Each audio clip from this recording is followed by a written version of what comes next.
London is 70% gone from us. Every major city in this country is now a majority of outsiders.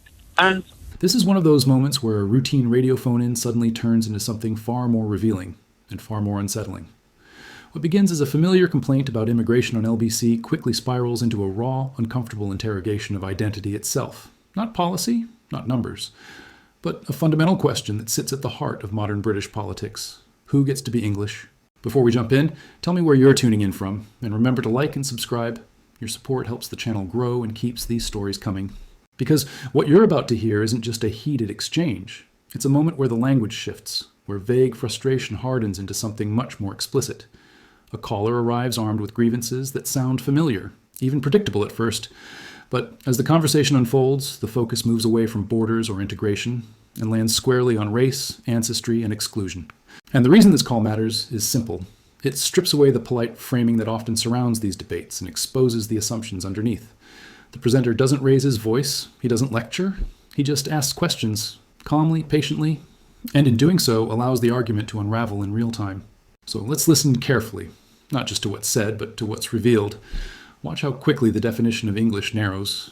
Watch how certainty turns into contradiction. And when it's over, I'll come back with some thoughts on what this exchange tells us about where this conversation really is in Britain right now. Neil's in Stevenage. Neil. Hi. So look, people are angry. People are mobilising. People are aware of the harm that's been done to this country. Of something like 100,000 girls, according to that report, were raped or groomed by men who are predominantly Pakistani Muslims. And there is a community of people that have come into this country, millions of them, millions, who intend to take it from us. And we are aware of that. And you shrug your shoulders and you go, oh, look, millions of people are coming, that's awful, you should be against more coming in. But what about the people here now? London is 70% gone from us. Every major city in this country is now a majority of outsiders. And people want to get their country back. And it hasn't been like over 100 years this has happened. This has happened since the year 2000. When you say London is Neil, when you say London is gone from us, that it is 70% outsiders. And this silly viewpoint, it's almost like you're being. What does that mean, sir? You know what I mean by us. No. You know what? Yeah, okay, I do. You mean white British, don't you? You mean white British? Tom, you're English. Yes. And so am I. Yes. And we have shared culture, traditions, values, cuisine, everything, music. We are a people. And we are losing our country. And the Labour Party is a treasonous organisation that, while it was in opposition, was... But Neil, what you mean is white, don't you? You mean it's white? Yes, I do. Right, okay. But see, that's the main culture. We are a culture. What's white culture, though? What does white culture mean? Because there are all sorts of white people. Hang on a sec, Neil. There are all sorts of white people all over the world. They have different cultures. Tom, listen. English people are an ethnic group. Like Dutch people, Frisian people, Danish people, Basque people, Catalan people. Yes. We are an ethnic group. Now, you can marry into our society. You can join us. You can adopt our culture. And over generation, you can become part of this body. But Neil, when you watch you can't sir, here and say you're English and be English. You're not. I understand that. I understand. Fine. Do you follow football? Do you follow cricket? Do you follow sport of any kind? Yes.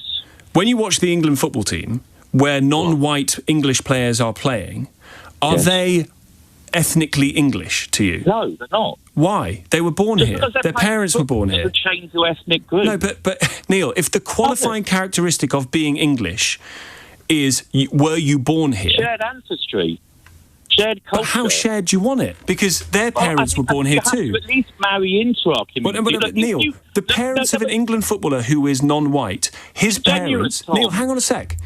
Because this is a very interesting definition of what it means to be English in your view. If the parents of an England... Hang on, you've got to let me ask the question, sir. Go on, then. If the parents of a black English football player are born in England. Yes. That player is born in England. They are representing their country. My question to you, Neil, are they ethnically English? Let me reply. Okay? If two black people moved to this country and never learnt English and brought up their child not to speak English and ignored everything around them and just lived in an introspective bubble where they didn't meet or talk to or make any attempt to integrate with English ethnic people, then no, they're not. Just because you're born here doesn't make you part of our nation. Well, how do I know you are? You're born here. How do I know that you're ethnically English? You can't over the radio, obviously. But you would say you can. You would say I would instantly recognise you as being ethnically English, even though you might only live in a bubble of one. Do you believe that ethnic groups exist? Say again? Do you believe ethnic groups exist? I believe that you can have an ethnicity, of course. Do you recognise the fact that until the 1970s, about 90% of the population in London were from the English ethnic group? And that means born in England? No, it doesn't. Right, what does it mean then? It means more than that. English people happen to be white. It's not our fault, but we are. Chinese but people. But not every English person Chinese. Is white, Neil. You agree that not every English person is white? I believe that some communities that have settled here over generations can become British, particularly Afro-Caribbean people, Afro-Caribbean black people. But when you have communities where you have one man from Pakistan with a wife from Pakistan who both speak Urdu at home, who are both Muslims, who only eat Pakistani food, who bring their children up to be Pakistani first, they're colonists. What you're talking about is integration. Our cities, what you're talking they're about... not in Kent where you live, but they are for real people in this country, all around the country. What you're in talking... Birmingham, all across Yorkshire, Liverpool, all across Lancashire, most of London. We are losing our home, and we've got nowhere to go, Tom. Where do we go? Neil, what you're Where talking... do we go? OK, I'm going to give it one more go, Neil. If you're just going to keep shouting, this isn't going to work. It's because you're being so disingenuous. You're not even... I'm asking you questions, and the questions are... What you're talking about there is integration. And I, to an extent, agree with you. It is a very bad thing for people to come into the country, to not integrate at all, to not be able to speak the language. It's a very, very bad thing. You accept that millions haven't integrated?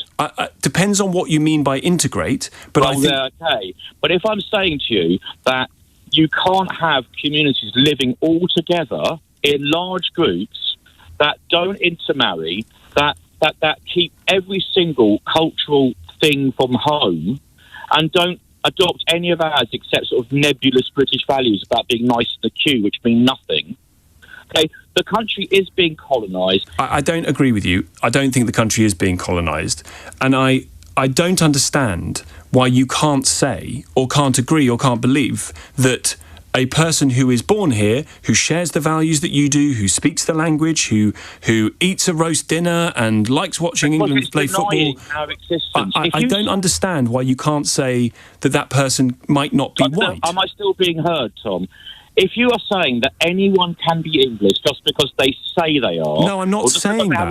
That's not what I'm saying. That English just doesn't exist. No, that's what you're saying. That's offensive. Neil, at no point have I suggested that, and I don't think that's true. I'll give you this is the final question I'm going to ask you, sir. Rishi Sunak, and there was a question about this, so I'm not taking this example completely off the top of my head. Rishi Sunak, born in Southampton, comes from Indian descent. Is he culturally, ethnically English? He's not ethnically English, as you well know. He's probably Anglo-Indian or British Indian or something like that. Look, culturally, he's adopted many of our norms and values. But he's not ethnically English. So, and we have a homeland, and this is our homeland. So to be ethnically English, you need to be white. No, not exclusively. You need to have ancestors who are from this country that have been here more than one generation. Okay, so we now say that to be ethnically English, you need 2 generations of your family to have been born here? 3, 4? No, I think you need to have some ancestors who have been here for hundreds of years. Hundreds of years? It's an insult on your intelligence and mine, Tom. You know, Tom, that your Tommy Robinson's family came from Ireland. Years. His grandmother was Irish. Tom. I've been living here for thousands of years. I burnt myself right. Tommy Robinson's mother was Irish. So is Tommy Robinson ethnically English? No, he's not. He's half. Okay. It's a confused picture. Neil, thank you very much indeed. I'm here to tell you that, according to the Office for National Statistics, about 40.6% of London's usual residents were born outside the UK, according to the 2021 census. I don't know where Neil gets 70% from, I have to say. But this is the kind of conversation that is happening, I suspect, as people were walking shoulder to shoulder in that protest. That is not to say everybody, of course, but what does it mean to be ethnically English? What does it mean to be ethnically British? What do we mean by ethnic in the context of Britishness and Englishness? Do we mean colour? I'm not sure we do mean colour. Wow, so let's break down what happened. It wasn't a debate about policy. It was a deconstruction of modern English nationalism. The caller Neil started with a common grievance. We are losing our country. And Tom simply asked him, well, what do you mean by that? And then Neil claimed London is 70% gone from us, a statistic which Tom later pointed out is factually incorrect. But then we get to the heart of it. Neil says English people are an ethnic group, so Tom sets a perfect trap. What about the non-white players on the England football team? Are they ethnically English? And Neil's answer was a blunt no. So then we get to the no of the problem. The argument isn't about shared values, language, or being born here. It's about race, skin color, and to prove it, Tom pushed him further with the rich Sunanak example. Neil conceded that de Sunak had adopted British norms and values, but insists he's not ethnically English. I wonder if you'd have said Sunak would have adopted non-Zambalu if Sunak was a member of the Labour Party and not the Conservative Party, which just goes to show the link between the Conservatives and this sort of racial nationalism, and also Neil's definition of English kept moving. First, it's implied to be about being white. Then when challenged, he says it requires having ancestors here for hundreds of years. So what about Tommy Robertson then, whose mother is Irish? Is he ethnically English? According to Neil's own logic, he's half, not fully English. The entire argument crumbles under its own weight. What this call reveals is that for people like Neil, the argument has almost nothing to do with integration and everything to do with an exclusionary, race-based view of national identity. It's a definition that shrinks until almost no one fits. Tom didn't even have to argue. He just asks questions and let the caller's own prejudice and inconsistent logic expose itself. This is the real uncomfortable conversation happening beneath the surface of the immigration debate. So what are your thoughts? Let me know in the comments below. And if you enjoyed this breakdown, make sure you hit the like and subscribe buttons for more. And don't forget to ring the notification bell so you never miss a video. Thanks for watching.